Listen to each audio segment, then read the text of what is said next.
Fantasy team previews, and today we're looking at the Dallas Stars. Now, when we're taking a look at this, you got to scroll pretty far down to find Dallas. They are the most, I guess, how do you phrase this? The worst improved team last year. They've gone back about 80 points.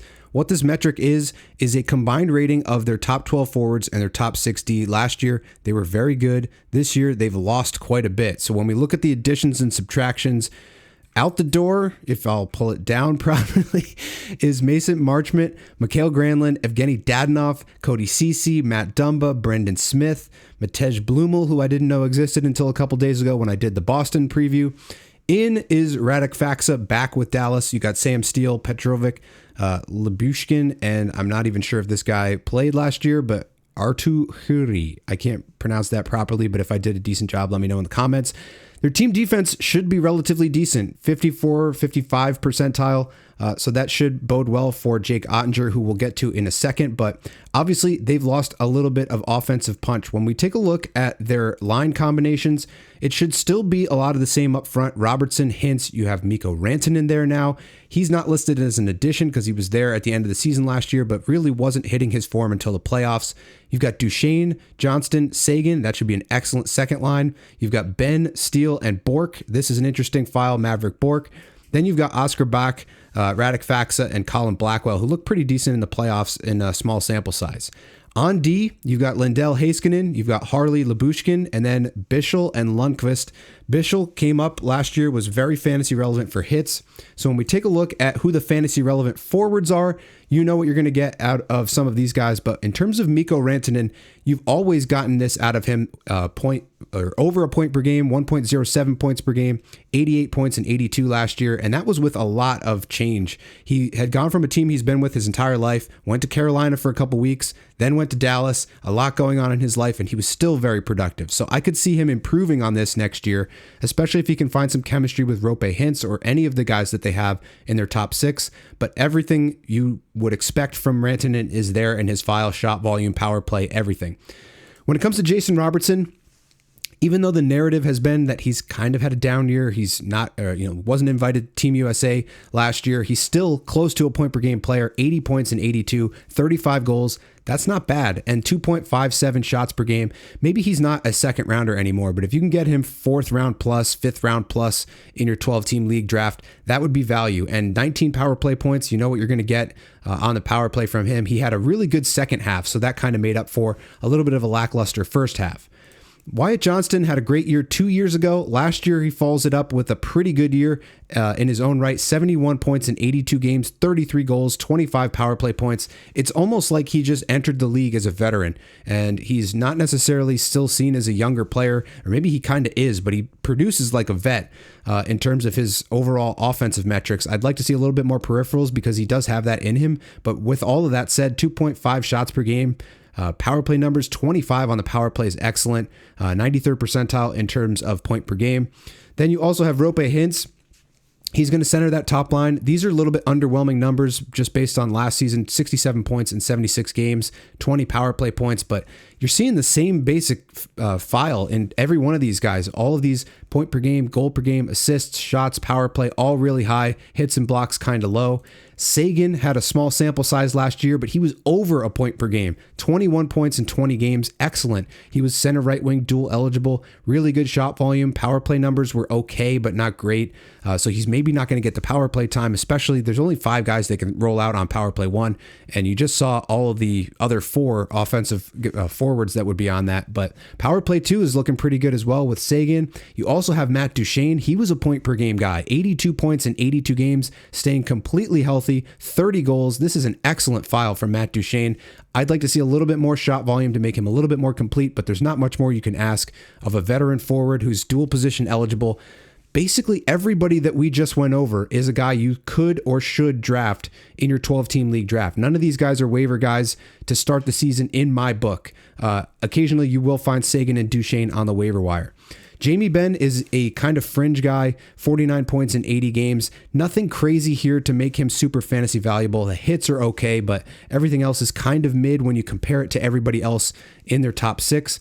Maverick Bourque is the wild card here. He's a young player with tons of skill. He's dominated the AHL. He got 73 games last year, 25 points. The only problem is that top six is pretty much solidified. So he's going to be maybe third line at best, and that's going to limit his fantasy ceiling. So you could throw a late round upside pick on Maverick Bourque, but just be aware that he's probably, unless there's an injury, going to be stuck on that third line.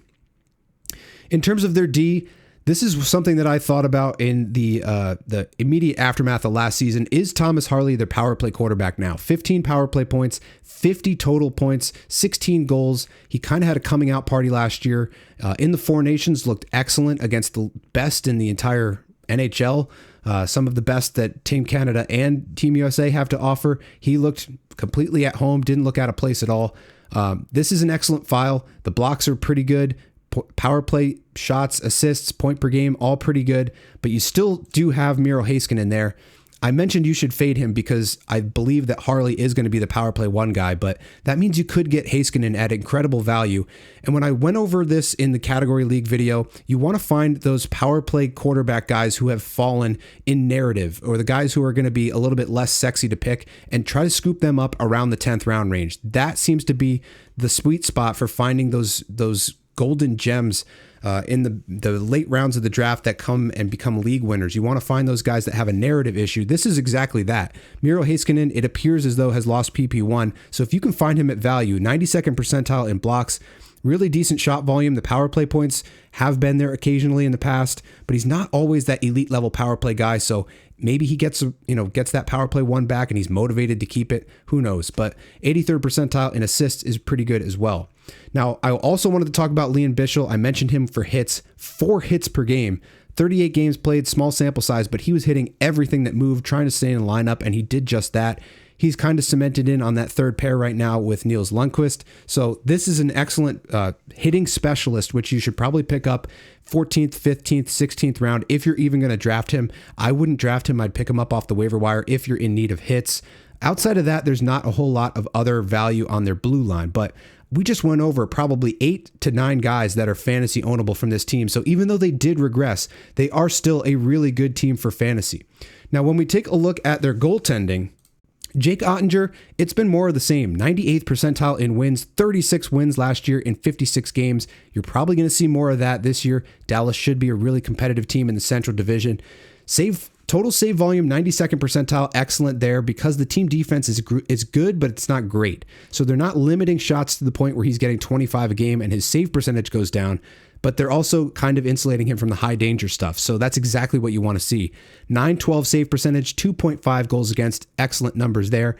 And he's way above expected, 16 goals saved above expected. So don't let all this Pete DeBoer crap with him getting pulled and not getting back in Game 7 let you dissuade you from your pick of Jake Ottinger as a secure G1 in any kind of league format. He should be that.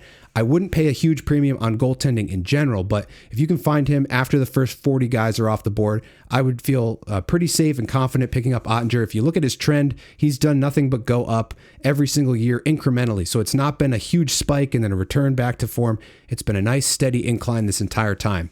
Casey DeSmith, don't draft him, but if you ever see him on the waiver wire, 913 save percentage, 2.6 goals against, 14 wins in 26 games. He's one of the best backups in the league. He's getting pretty good offensive support from his team. The defense is, again, limiting the high danger, but giving him enough to work with to put up good numbers. So either of these goaltenders are fantasy valuable at various points throughout the season. Ottinger's a G1 level. Casey DeSmith is a really good waiver wire option. So to sum it up, they have lost quite a bit. They lost Mason Marchment, Mikhail Granlund, Dadonov, 3 of their top 9 guys, but they still do have a really decent top 9. If you look at this, there's still a number of guys, probably 7 guys on this team that I would draft or own in fantasy, depending on where I could get them. But this is still really impressive. They should still be a good defensive team. They should still have quite a bit to offer you in fantasy value. That's going to do it for this one. Stay tuned for the next installment of Fantasy Team Previews. And if you haven't done so yet, go and check out the full Points League and Category League videos, complete breakdown of your submissions for the draft strategy collection form last year. We break down the strategy and I give you all the reasons why you should do whatever I just mentioned in this video in terms of finding that D3 power play quarterback late and all of that. It's all there. Go and check out those 2 videos. They should be on the channel and linked below. Thank you for watching. And as always, I'll see you in the next one.